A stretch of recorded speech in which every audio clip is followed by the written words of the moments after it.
네, 정치는 팀김 두 분과 함께합니다. 정치철학자 김만권 박사 모셨고요. 어서 오세요. 예, 안녕하십니까. 시사인의 김은지 기자 모셨습니다. 어서 오세요. 네, 안녕하세요. 오늘도 또 한 번 윤석열 대통령의 국정수행 지지도 이야기를 해야 될 것 같은데요. 오늘 두 개의 여론조사 결과가 나왔습니다. 이거부터 좀 먼저 전해드리고 이야기를 좀 시작을 했으면 좋겠는데, 리얼미터가 조사한 게 나왔어요. 의뢰기관은 미디어 트리뷴이라고 하는 곳이라고 하는데 25일부터 29일까지 5, 6, 7, 8, 9 그러니까 일주일 동안 조사를 한 건데요. 성인 2,519명을 대상으로 조사했더니 긍정평가 33.1, 부정평가 64.5 나왔는데 29일 금요일 하루 일간 집계에서는 긍정이 28.7로 툭 떨어진 걸로 이렇게 나왔다고 하고요. 그다음에 한국사회여론연구소 KSOI TBS 의뢰로 조사한 결과도 나왔습니다. 29일부터 이틀간 조사한 건데요. 1,003명을 대상으로 한 건데 긍정평가가 28.9, 부정이 68.5가 나왔습니다. 그리고 지난주 금요일에 갤럽 조사 결과가 나왔죠. 그때 처음으로 20%대로 이제 떨어진 조사 결과가 그때 처음이었는데 이때 긍정이 28로 나온 이 조사 결과가 있었고요.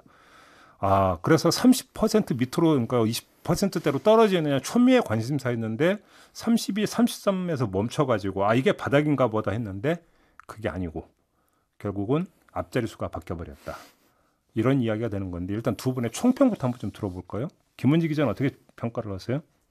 네, 여기서 멈춰야 될 텐데. 그죠? 네. 그래요?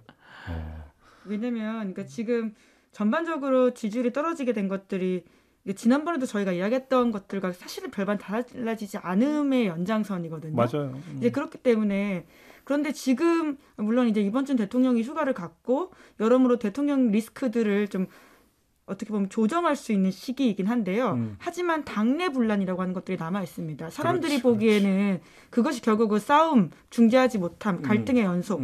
게다가 지금 아까 앞서서도 이제 인터뷰를 하셨는데 민생을 돌보지 않음에 있어가지고 교육 이슈까지도 지금 불거졌거든요. 맞아요. 이런 것들이 아주 전반적으로 돌아가고 있기 때문에 당장 윤석열 대통령이 매체에서 사라진다고 하더라도 갈등 요소는 계속 불러가고 있다라는 게 있죠. 아무튼 30%대 초반에서 일단 멈춤하는 양상을 보이다가 다시 떨어지는 아마 결정적 계기는 이른바 텔레그램 대화 노출. 이게 이제 결정적 계기였던 것 같긴 하고. 김만권 박사는 어떻게 평가하세요? 뭐 이렇게 김은지 기자님께서 말씀해 주신 대로 여기서 멈춰야 될 텐데라는 생각은 드는데요. 근데 저희들이 생각을 해보면 더 떨어질 요소가 있었으면 있었지 또 반등할 요소가 그렇게 있나라는 생각이 들었고요. 휴가가 반등 요소는 아닐까요?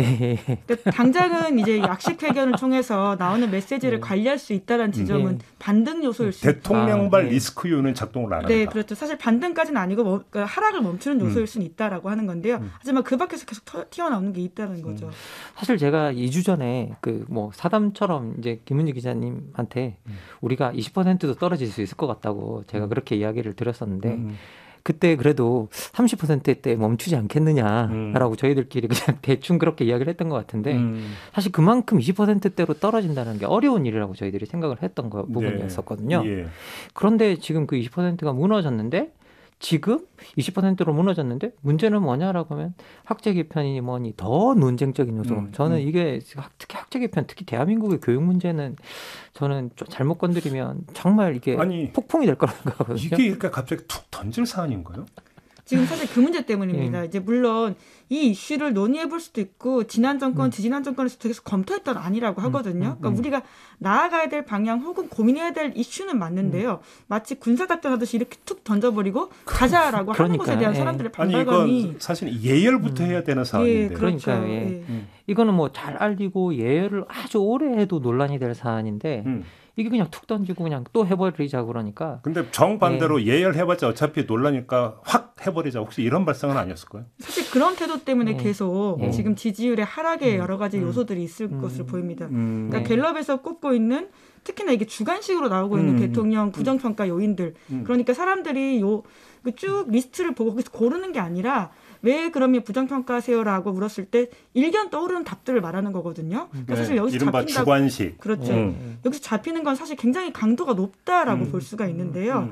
경험, 자질 부족, 무능함, 경제, 민생 살피지 않음, 독단적, 일방적 이런 것들이 인사 요소 외에 1, 2, 3, 4위를 차지하고 있습니다. 그러니까 지금 학제 개편도 사실 같은 연장선이라고 할 수 있거든요. 그래서 이게 들여다보면 저도 이제 계속 생각이 드는 게, 그리고 특히 또 교육 개편 같은 경우에는 제가 이 분야에 또 있어서 그런지도 모르겠지만, 그렇지. 예. 근데 사실 이거를 하기에 너무 부적절한 장관님이세요. 이걸 밀어붙이기. 박순애 교육부 장관. 그 리더십을 가졌다고 보기 그런 어려운 리더십이 지점이 있죠. 없으세요. 왜냐하면 저는 박순애 장관은 사실은 식물 장관이라고 생각해요. 왜냐하면 이분을 교육계에 있는 분들이 좀 진심이라도 있는 분들이 지지할 수 있는 분들이 없어요. 왜냐? 근본 좀 어떤 분들 심지어 뭐라고 이야기하냐면요. 내가 논문 표절을 안 해서 서울대 교수를 못했나 봐. 라고 이제 농담을 할 정도로 어떻게 보면 말도 안 되는 사안으로 2차례를 걸린 건데 이게 논문을 쓰고 이익을 얻고 그 다음에 다시 철회해서 빠져나가는 그런 과정까지 딱 그걸 경로를 몇 번이나 활용한 게 반복적으로 확인이 되고 있고 그러면 이게 뭐 음주운전이나 다양한 모든 것들이 지금 현재 이게 리더십 자체가 확보가 되지 않는데 이런 분을 가지고 또 교육개혁 이거 아주 민감한 부분을 한다? 저는 이거는 거의 불가능할 거라고 저는 계속 개인적으로 생각이 들고요. 그리고 계속 이게 또 일방통행이라는 생각이 너무 많이 들어요. 우리가 계속 이야기했던 것도 지금 현재 너무 독단적이고 일방통행이라는 느낌이 많았고 사실 경찰국 신설 같은 케이스도 우리가 들여다보면 사실 이게 논의해볼 만한 내용이긴 하거든요. 민주적 통제를 하자는 거잖아요. 그 민주적 통제를 하자는데 반대를 할 사람은 없는데 민주적 통제를 하자는 내용을 민주적 과정을 거치고 있는가를 봐야 되는 거예요. 그런데 민주적 통제를 하고자 하는데 그 과정은 되게 민주적이지 않고 법과 헌법 절차에 따라서 하고 있다고 이야기하는데 위헌 논란이 나오고 그러기 때문에 사실은 이 부분에 대해서는 무언가 논의하고 토론하고 대화하는 과정이 있었는데 정치에서 제일 중요한 논의와 토론, 대화 과정 자체가 생략이 되고 하고 싶은 거 그냥 하는 듯한 느낌이 계속 들기 때문에 저는 계속 이게 지지율 하락 요인은 계속 그대로 있다라는 생각이 듭니다. 예. 근데 저는 정부적 판단 능력도 이건 뭐 대통령이 아니라 참모진까지 포함해서 그런 게 뭐냐면 지금 세대별 그 대통령 지지율을 보면은 대선 때부터 이제 범위를 넓혀도 상관없는데 사실 이 학제 개편에서 아주 직접적 당사자는 연령대로 보면 30대라고 봐야 되거든요. 그렇죠. 예. 근데 사실 30대 같은 경우는 40대하고 다르게 약간 유동 요인이 되게 커요. 지지 부분에 있어서. 그런데 이거는 지금 오히려 반대편으로 돌리는 지금 정책 이슈가 돼버리잖아요. 그 빼도 박도 못하는 거예요. 제가 뭐 들어오기 전에 말씀드렸는데 이 연령대가 35만만 있다고 해도 그 부모들이 거의 70만일 텐데 그러면 이게 상당한 그리고 다 유권자층이고 그리고 되게 중요한 어떤 지지를 해주는 그런 층인데 여기서 다시 저는 이게 돌릴 수 있을까라고 한다면 저는 오히려 이 층에는 지금 뭐 지지를 안 바라는 건가 하는 생각도 들어요. 저는 그런 점에서 정말로 지지율에 일일비 안 하나? 그게 아니고는 해석이 안 되잖아요, 지금 이게. 그러니까 지금 그것도 하나의 문제인 건데요. 그러니까 선거가 당장 없습니다. 그러니까 지지율을 눈치 보지 않아도 되는 시점이라고 만약에 판단하고 이렇게 밀어붙인다라고 한다면 그 또한 굉장히 큰 후과 백래시가 오는 것들이거든요. 그럼에도 불구하고 국민 전반이 동의하지 않거나 혹은 그에 대한 동의 수준이 높지 않을 때 내가 오르니까 따라와라시게 하는 리더십은 정말 한국 사회가 이미 지나왔던 그러니까 과거의 군사정부 시절 정도의 리더십이잖아요. 이제 그렇기 때문에 그것이 계속해서 지지율 하락 요인이 될 수 있다는 거죠. 그러니까 저는 그리고 이제 이게 이제 그 국정 기조에 관한 문제라면 국정 운영 방식에 있어서 또 하나가 윤석열 대통령이 휴가 가기 전에 지난주 금요일에 윤익은 경찰청장 후보자 청문 경과 보고서 그 재송부 요청을 5일까지로 못 박아서 했다는 거 아닙니까? 그게 지난주 금요일에 있었던 일이라고 하거든요. 자, 이걸 보면서 이분은 바뀔 생각이 전혀 없구나. 저는 그걸 느꼈어요. 왜 그러냐면 경찰국 설치를 둘러싼 그 난리통이 있었는데 불구하고 이렇게 한다라고 해서는 나는 신경 안 쓰고 그냥 좋아, 빠르게 가. 이거밖에 지금 해석이 안 되는 건데 이런 국정 운영 방식이라고 한다면 바뀐 게 없는 거 아니냐. 이렇게 봐야 되는 거 아닌가요? 전반적으로 그런 전반적으로 진짜 있죠. 그런 부분이 있죠. 정말 어떻게 보면 처음에 지지율이 신경 쓰지 않는다라는 이 말이 사실은 국민이 뭐라 하든 신경 쓰지 않는다라고 해석될 가능성은 엄청나게 높거든요. 그러니까 국면만 보고 일하겠다라는 말과 완전히 상호 모순적인 말을 한 문장에 담아서 그냥 했던 것 같은 느낌이 들고요. 그리고 뭐 우리가 그 뭐 박순애 교육부 장관 임명 때도 그렇고 권성동 대표 문자 노출 때도 그렇고 국민의 의견과 전혀 다른 말로 양 두 사람을 격려하는 모습을 이렇게 볼 수 있거든요. 그래서 국민들이 야, 저 사람 진짜 우리한테 저 대통령이 우리가 하는 말을 전혀 신경 쓰지 않는구나라고 확신할 수 있는 계기를 자꾸 대통령 스스로도 제공하고 있는 것 같아요. 그래서 자꾸 저도 보면서 정말로 지지율을 신경 쓰지 않겠다는 저 말이 진심이겠다라는 생각이 듭니다. 네, 그럼 안 되는데. 네, 문자 메시지 관련해서도 사실 이제 권성동 대표는 일정 부분 유감이나 해명 표시를 했잖아요. 그러면서 이제 당발 리스크라고 해서 지금 이제 비대위로 가야 된다 이런 식의 모습들이 대통령실에서 나오는 메시지이기도 한데요. 그런데 사실 가장 문제가 되는 내용, 그러니까 사실 내부 총질이라는 단어는 대통령이 쓴 말이거든요. 네. 대통령이 사용했고 사실 아주 짧은 시간에 노출되는 그 문자에 그 정도 내용이 쓰여 있으면 앞서서 어떤 이야기를 대통령이 했을까라는 생각까지 하게 되는 화면 거잖아요. 보면 그 윗단계를 보면은 대화창이 밑에 약간 이렇게 걸쳐 있는 게 있잖아요. 그 전 단계 그러니까 대화가 있었거든 사실. 네. 아니, 여당 대표와 대통령이 대화를 주고받는 건 당연한 일일 텐데요. 이 짧은 시간 3초 만에 걸린 문자가 그 정도면 그러니까 우리가 흔히 하일리의 법칙이라고 하잖아요. 아주 큰 사건이 터질 때는 아주 약한 사건 몇 가지가 반복적으로 일어나고 터진다라고 하는 것인데, 그러니까 기본적으로 그런 생각 드는 거죠. 대통령이 평상시에 보통 어떤 이야기를 했길래 이렇게 잠깐 걸리는 문제도 저런 게 있느냐. 그리고 결국은 문제가 되는 말은 내부 총질이라는 단어인데 거기에 대해서 대통령이 사과하거나 해명한 건 없지 않습니까? 그게 그 터지고 나서 도어 스태핑이 이제 그 며칠 연속으로 안 했잖아요. 그 우연의 일치겠죠? 일정이 이제 그 외부 일정에서 그런 거라고 봐야겠죠? 근데 금요일 일정 같은 경우에는 사실 갑자기 생긴 것이기 때문에요. 네. 아마 좀 약식회견을 피하는 게 아니었냐라는 이야기들이 나오고 있긴 합니다. 그래서 이제 그 홍보 수석이 나서 가지고 사적 대화라고 하던데 이 해명이 말이 되는 해명이라고 생각하세요? 저는 말도 안 된다고 생각합니다. 그리고 아무리 그것이 또 사적 대화였다고 할지라도 공적인 인물이 서로 중요한 공적 사안에 대해서 나눈 대화가 공적인 장으로 나와버리면 그건 더 이상 사적인 문제가 아니라 공적인 문제입니다. 그래서 더 이상 그 대화는 사적 대화도 아니고요. 그리고 만약에 저는 좀 이해가 안 가는 게 한국과의 대통령과 한국과의 정당 대표가 그런 이야기를 문자로 해도 되나요? 그러니까 그 윤석열 정부에서는 사적이라는 표현에 대해서 굉장히 좀 잘못 이해하고 있는 것 같은데요. 그 대통령 부인이 전직 대통령 부인을 만나러 가는 자리에 전혀 이렇게 허가받지 않은 사람이 대통령 부인과 함께 그 모든 시설들을 이용하고 심지어 어떤 보좌를 받아놓고 그것에 대해서는 사적이라고 비판을 했을 때 전혀 그렇지 않다라는 식의 해명을 하지 않았습니까? 그리고 심지어 나토라고 하는 아주 어마어마한 국제적인 무대에 대비하는 자리에서도 민간인을 데리고 왔는데 그에 대해서도 사적이라고 비판을 하니까 또 바로 반박했습니다. 그런데 이 문자는 사적이라고 하거든요. 그러니까 거기서 오는 이 대통령과 대통령실에서의 인지하는 사적이라는 게 도통 무엇인지 라는 의문이 드는 거죠. 이걸 프라이버시라고 표현한 게 진짜 이해가 안 갔어요. 그건 권성동 원내대표. 그러니까요. 이게 프라이버시라고 표현하고 있고 그리고 더 이걸 자꾸 사적인 어떤 대화이기 때문에 이게 뭐 프라이버시가 바깥에 나가서 문제가 되는 것처럼 이야기하고 있는데 분명히 공적인 일에 관해서 두 공적인 인물이 나눈 대화고 저는 오히려 더 큰 문제가 그런 대화를 그냥 그런 기관에서 빼보면 어떡할 거예요. 그거 외부기관 우리 국가의 공식적인 루트도 아니고 그런 것들을 그렇게 이야기하고 있는 것 자체도 잘못됐다고 생각해요. 저는. 예. 텔레그램이라 믿었나 보죠.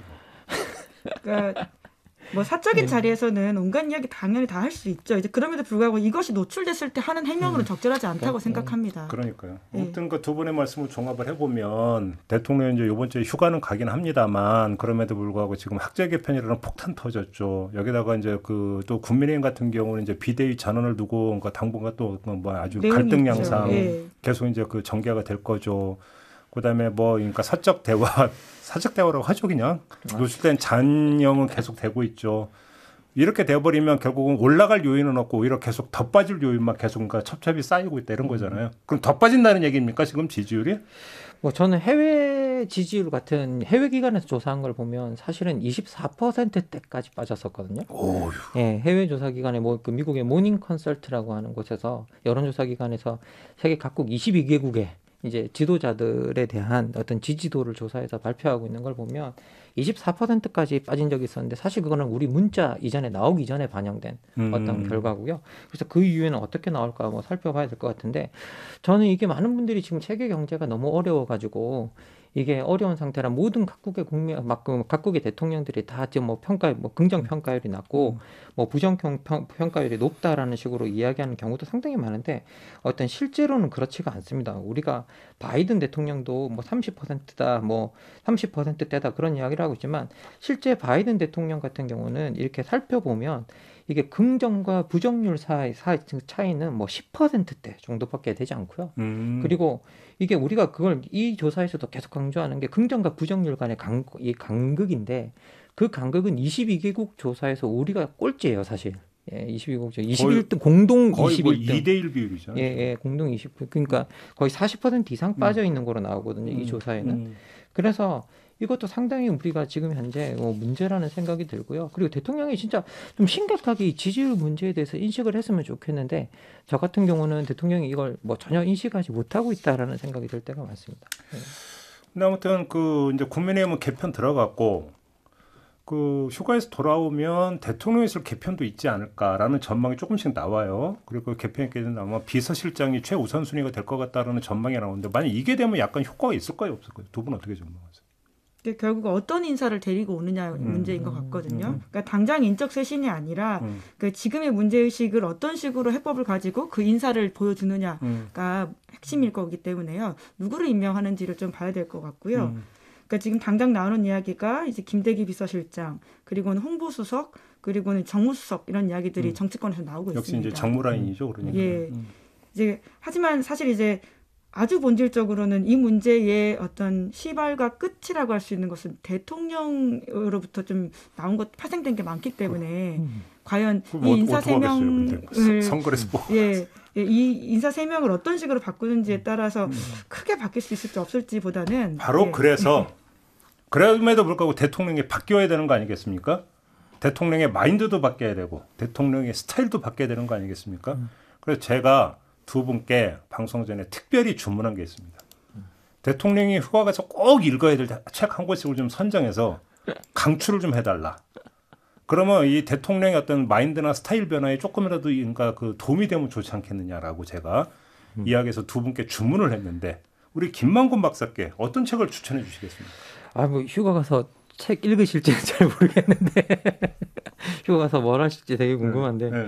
어쨌든 저가 이제 뭐 가지고 온 책은요. 만약에 읽으신다면 이게 힘든 시대를 위한 좋은 경제학이라는 책. 오, 경제학? 예, 이게 뭐 이렇게 어떻게 보면 기본적으로 우리가 민생 문제 뭐 이런 것들이 많이 나오고 있잖아요. 그런데 여기는 경제학 이야기뿐만 아니라 좀 좋은 이야기들이 나와서 그러는데요. 네. 이 책은 뭐 2019년에 노벨 경제학상 수상을 했던 게 분들이 쓰신 책입니다. 네. 그러니까 아비지트 베너지와 에스테르 디플로라는 서로 부부 경제학자인데요. 이걸 썼는데 여기서 이제 그 이야기해 주시는 게 나쁜 경제학과 좋은 경제학이 있다고 한다면 이게 나쁜 경제학이란 어떤 거냐라고 하면 이게 시장이 늘 공정하고 효율적인 결과를 가져다 준다는 믿음을 고양하는 것인데 그 방법으로 부자들에게 혜택 주고 복지 프로그램은 축소시키고 국가는 무능하고 무패한 존재이고 가난한 사람은 게으르다라는 편견이 퍼지게 하는 토대가 되는 경제학은 나쁜 경제학이다. 그리고 좋은 경제학은 어떤 거냐? 기본적으로 자본과의 결탁에서 벗어나야 되고 그리고 실험 기반의 접근법과 과학에 기반한 통계와 경험, 시행착오 등을 통해서 우리가 가지고 있는 통념을 팩트 체크하면서 해법을 모색해야 된다라고 이야기하면서요. 선입견이 아니라 실제 증거에 따라 움직이자라고 해서 모든 걸 사실은 다 이게 실증 증거를 통해서 증명하고 있는 작품입니다. 근데 사실 여기서 제가 드리고 싶었던 좀 그 구절이 하나 있어서 그냥 들고 왔는데요. 네. 사실 이 구절 때문에 사실 이 책을 읽어보셨으면 좋겠다고 생각하는데 뭐 이렇게 이 책이 벽돌책이라 이제 읽으실 때 이 책을 찾기 어려운 이 구절을 여기서 벽돌책이라면 이따만하게 두꺼운 책을 얘기하는 베개용으로 쓰는 책을 얘기하는 겁니다. 네. 예. 그래서 이제 굳이 읽어드린다면 이렇게 이야기합니다. 우리에게 자원은 부족하지 않다. 우리에게 부족한 것은 불화와 불신과 분열의 벽을 뛰어넘게 해줄 아이디어다. 오호. 이를 명시적으로 추구하면서 세상의 문제들에 더 적극적이고 진지하게 관여를 할 수 있다면 사회적 프로그램을 효과도 있고 정치적 실현 가능성도 있도록 재구성할 수 있다면 역사가 우리 시대를 아직은 다행스러운 시대였다고 여기게 할 기회가 우리에게 남아 있을 것이다. 예, 그래서 이거 한번 생각해 보시라라고 역시 해서 김만권 박사께서 이 책을 고르신 데에는 역시 그 대통령이 집중해야 되는 것은 먹고 사는 문제고 먹고 사는 문제가 정책화되기 위해서는 대통령의 마인드도 바뀌어야 된다. 예, 뭐, 이런 차원의 지금 말씀이신 거죠? 예, 기본적으로는 지금 현재 민생 문제에 좀 장착해 주셨으면 좋겠고 그리고 더 나가서 그런 민생 문제를 해결할 때 어떤 분열의 아이디어, 편가르기 그런 것들이 아니라 그런 불신, 분열을 넘어서는 그런 아이디어로 좀 그 일을 해주셨으면 좋겠다라고 네, 생각입니다. 알겠습니다. 우리 김은희 기자는 어떤 책 가져오셨어요? 예, 그러니까 한국에서 대통령 자리라고 한다면 말씀하신 것처럼 경제 그리고 외교안보 이렇게 크게 가장 큰 두 가지이거든요. 그래서 김만권 박사님께서 경제와 관련된 이야기를 해주셨다면 저는 외교안보와 관련된 이야기들을 좀 가지고 왔는데요. 미국의 트럼프 시대의 국가안보 보좌관이었던 맥메스터가 썼던 배틀그라운드란 책과 그리고 바이든 지금 백악관의 국가안보 회의의 인도 태평양 조정관, 그러니까 아시아 짜르라고 불리는 커트 캠벨이라고 있습니다. 그 사람이 각각 책을 썼어요. 피벗이라고요. 이 미국의 진보파와 보수파의 시각이 다르긴 하지만 미국의 국익을 어떤 점에서 바라보고 있는지를 아주 솔직한 성리로 써놓은 책이거든요.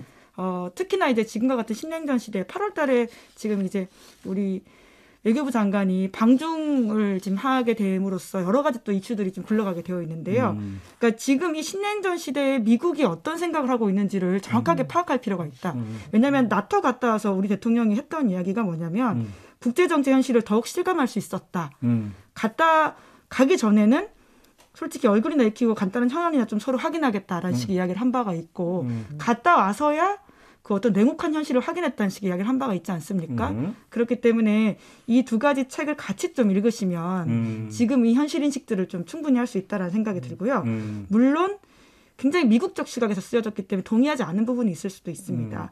그럼에도 불구하고 이 미국의 책략가들 머릿속에서 한반도가 어떤 정도의 위치에 차지하고 있는지 보통은 우리의 자리가 그들에게 있어서는 대중국 하부 전략이라는 느낌을 지울 수가 없거든요. 그러한 현실 인식을 어떻게 해야지 좀 앞으로 우리가 어떻게 해야 되는지에 대한 좀 방향을 가늠할 수 있다는 생각이 들고요. 이 책 또한 벽돌 책이긴 합니다. 왜 다들 어려워? 그래서 네. 아무래도 대통령한테 우리가 바라는 어떤 지점이라고 하는 게 얇은 책으로는 소화하기 쉽지 않은 지점이 있는데요. 물론 관심 챕터만 찾아오셔도 좋고요. 휴가니까 또 시간 많으시니까. 맥마스터니까 제가 얼핏 떠오르는 게 있는데 그 이라크 전쟁에서 그 후세인 정권을 무너뜨렸을 때 후세인 정권은 순위파였잖아요. 그래서 미국에서 이제 다 정리가 됐겠군요 하는데 계속 뭔가 중소규모 테러마 이런 것들이 계속 나타나서 도대체가 어떻게 거냐고 시아파가 저항을 하더래요. 시아파가. 아니 그래서 우리가 순위파 정권을 무너뜨렸으면 시아파 애들이 우리한테 협조를 할 줄 알았는데 이게 영 아니어갖고 뭔가 우리가 생각 잘못했나 봐요. 투입해가지고 현지 조사하는 사람이 이때 맥마스터였다고 그러더라고요. 네. 중동의 부분들이 굉장히 자세히 기술되어 있습니다. 그 책에 있어요? 예. 바로 그 부분인데 그래서 이제 막 해보니까 이게 순위파하고 시아파라는 이 그 거대 어떤 그 구획만이 아니라 말 그대로 이제 소부족주의 이게 장난이 아니더라. 우리가 이걸 모르고 있더라. 뭐 이걸 이제 해서 보고서를 냈고 이제 기본적으로 그래서 이제 그 정책 기조를 바꾼 결정적 계기가 그거였다는 얘기를 제가 어디선가 본 거 있는데 제가 이 이야기를 그 말씀을 드리는 이유를 아마 두 분들은 좀 아마 간파하셨을 것 같은데 대한민국 사회를 구성하고 있는 국민이라는 한 집단이 그렇게 간단하고 크게 어떤 거 갈라지는 것도 아니거든요. 사실은 따지고 본다면. 그럴 때 먹고 사는 문제라는 것도 그런 점에서 어느 계층 어느 단위에 그러면 중점을 둬서 뭐부터 할 것인가라고 하는 문제들은 되게 복잡한 것일 수가 있는데 그런 아주 디테일한 지금 정책 준비가 되어 있는 거냐. 요 얘기를 한번 하고 싶어서 그런 말씀까지 좀 꺼내서 좀 드렸던 것 같은 거고요. 근데 두 분이 책 골라오라니까 벽돌책을 골라오면 도대체 네. 어쩌자는 것인지. 예, 제가 그래서 드라마도 하나 준비했습니다. 드라마 좋다. 어떤 예. 드라마? 예, 넷플릭스에서 볼 수 있는 드라마인데요. 여총리 비르기트라고 해서 덴마크 정치 드라마입니다. 예, 제목이 여총리 비르기트? 예, 비르기트라고 하는 여자 주인공이 총리가 되고 나서의 어떤 그 연합 정치를 하고 있는 모습들인데요. 뭐 제목에 여총리라는 말이 들어가서 좀 마음에 안 들긴 하지만 여튼 여성이라고 하는 캐릭터가 그냥 총리라고 하지. 예. 아무래도 이제 또 여성이라는 거 어떻게 강조하기 위해서 한국에서 번역되는 게 그랬던 것 같긴 한데요. 여튼 이제 의원 내각제가 덴마크는 진행이 되거든요. 그러니까 한국과는 굉장히 다른 지형이긴 한데요. 제가 이 드라마 보면서 깜짝 놀랐던 거는 아, 연합 정치가 이렇게 이루어지는 거구나. 나랑 생각이 다르거나 그 생각이 맞지 않는 사람과도 같은 테이블에 앉아서 내각을 이루고 그 사람 설득하고 그래서 서로 뭘 주고받을지에 대해서 굉장히 솔직하게 이야기를 해요. 그런 지점들을 보면서 아, 저것이 굉장히 피곤하긴 하지만 정치의 원형에 가까운 모습들이구나 그렇죠. 라는 생각이 들고요. 심지어 좀 재미도 있습니다. 낯선 이야기지만 정치가 어떻게 다른 사람과 공존하는지 그리고 그것을 어떻게 거래하고 그래서 원하는 바를 어떻게 설득하는지를 보여주기 때문에 우리 대통령께서 아무래도 좀 정치적 경험이 좀 짧다 보니까 이런 드라마를 통해서도 좀 하나 배울 수 있는 인사이트가 있지 않을까라는 생각에 이렇게 드라마를 좀 가져갔고요. 특히나 이제 인사 문제에 대한 지적 그리고는 특히나 협치 이런 이야기들을 많이 하잖아요. 이 드라마를 보면 조금 힌트를 얻을 수 있지 않을까라는 생각이 듭니다. 뭐 저는 사실 드라마 또 말씀해 주시니까 저도 이제 말씀은 하나 뭐 드라마 드릴 말씀이 하나 있긴 있는데 사실 이제 우리가 대통령제를 취하고 있어서 대통령제와 가장 가까운 이야기를 하고 있다고 한다면 저는 또 웨스트 윙이라고 아주 유명한 드라마가 있죠. 유명한 드라마죠. 예, 그리고 실제로 이제 거기서 보면 사실 이걸 생각했던 이유도 또 뭐냐면 또 최근에 다양하게 나오는 많은 분들이 대통령이 반론을 별로 듣기 싫어하시고 비판을 별로 좋아하지 않는다라는 이야기를 하고 있는데 실제 웨스트 윙에 보면 그 소위 백악관 씨를 중심으로 해서 얼마나 서로 많은 토론을 하고 그리고 비판을 받아들이고 서로 그런 과정 속에서 정치적 수사를 엄청나게 정교하게 만들어 가고 그거를 가지고 국민들을 설득하고 그리고 더 나아가서는 자기 내부의 사람을 설득하는 과정들을 보여주거든요. 그래서 그런 것들을 좀 뭐 보고 싶다고 하시면 전 이 드라마도 상당히 좋겠다라는 생각이 듭니다. 예. 드라마는 되게 현실적일 것 같다. 예. 뭐 웨스트윙은 시즌 7까지 있기 때문에 굉장히 길긴 한데요. 제 생각에는 시즌 1이나 혹은 7을 보면 굉장히 맞습니다. 대통령이 또 이 짧은 시간에 여러 가지를 좀 7만 봐도 돼요? 예, 7은 이제 새 대통령이 나와가지고는 거의 이제 오바마와 같은 라틴계 대통령이 뽑히는 그 과정이 굉장히 재미가 있고요. 시즌 1은 이제 대통령이 어떻게 통치하는지. 아니 취재 안 하고 드라마만 보고 있어 그러면. 네, 대학생 때 봤습니다. 웨스트윙은 정말 오래된 드라마거든요. 네. 그렇긴 하죠. 원래 영어 배울 때 그 정치학 영어 배울 때 그게 제일 고난도 영어가 나오거든요. 아 그래요? 하지만 자막을 두고 봤습니다. 근데 이제 대통령 독서와 관련해서는 오늘 아침 한국일보에 따르면 이제 아무래도 이제 휴가니까 이 부분을 취재를 했더라고요. 그래서 대통령 이번에 독서 목록 어떻게 되는 거냐라고 기자가 물었더니 대통령이 인위적으로 독서 리스트를 보여주는 게 오히려 쇼처럼 비칠 수 있다면서 독서 리스트 공개를 만료했다라는 후문이 있다고 만료했대요? 한국일보가 보도했습니다. 왜냐하면 역대 대통령들은 독서 목록 공개하면서 자기의 통치 철학이나 국정 운영 방식을 좀 예고한 바가 있는데 이번에는 좀 그러지 않을 거다라고 해서 실제로 그 책 리스트가 나오지는 않을 것으로 보입니다. 그렇군요. 그냥 읽긴 읽는 건데 공개를 안 하는 거죠? 네, 여튼 쇼처럼 보일 수 있다라는 것이 이유라고 합니다. 알겠습니다. 이제 마무리 좀 해야 될 것 같은데 사실 우리가 이제 대통령 지지율에 대해서 쭉 이야기를 했지만 우리가 보통 이제 대통령 지지율이 20%대로 그러니까 떨어지면 사실은 국정 추진의 동력이 거의 상실되어 버리기 때문에 문제다라고 이야기를 하는 게 그게 대통령이나 집권 세력으로 한정이 되는 게 아니라 그것이 모든 게 결국은 국정으로 귀결이 되는 거고 국정으로 귀결된다는 것은 결국은 국민들의 어떤 일상생활, 살림살이에 영향을 미친다라는 것이거든요. 그렇죠. 그렇기 때문에 이제 걱정을 해야 되는 사안인 거죠, 사실은. 그런 점에서.